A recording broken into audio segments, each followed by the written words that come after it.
So in the last video, if you watch part 1, we was proving how America is going to go into anarchy. There's a very likely scenario of the lights going out, the power grid failing. And that's going to bring all hell on the streets. All shit about to hit the fan. All Biden has to do is cause a national emergency through climate change and make them executive orders. And boom, we in a lockdown, just like the first pandemic. And just today too, July 20th, 2022, Texas power grid on the edge of breaking an historic record, which it already did. It went to more than 80,000 megawatts of power, which is what? More power used than California and New York combined. So the Center of Biological Diversity is what gave Sleepy Creepy Joe the blueprint on how to shut this whole thing down, Babylon down.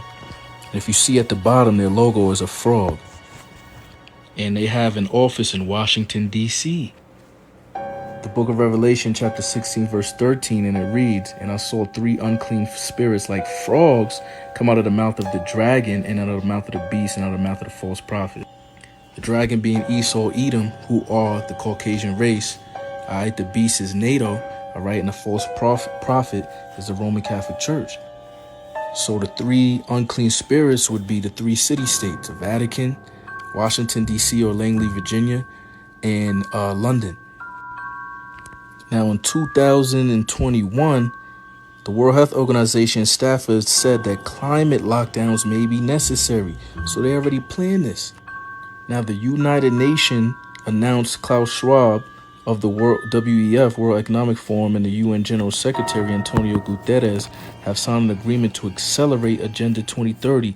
Everyone should be on red alert right now. Right now is when they accelerate it. There ain't going to be no 2, 3, 5, 7 years. So if we at oil already and power grids is going down like I just showed you in Texas. Now Texas have their own power grid. All right, there's an eastern grid, a western grid, Texas, and I want to say Alaska. So if Biden halts all crude oil exports and stop oil and gas drilling, what you think is going to happen when I just told you in the last video, all oil is what the trains and the ships use to send energy sources for these power plants to run. Now, there is a slogan that the elite like to use, ordo ab chaos, which is Latin for order out of chaos. So they want chaos, martial law, concentration camps, and the like, which is Jacob's trouble, great tribulation, which will cause hyperinflation on everything because there's no oil. Shalom. We have an outbreak that has spread around the world rapidly through new modes of transmission, about which we understand too little and which meets the criteria in the international health regulations. For all of these reasons, I have decided that the global monkeypox outbreak represents a public health emergency of international concern.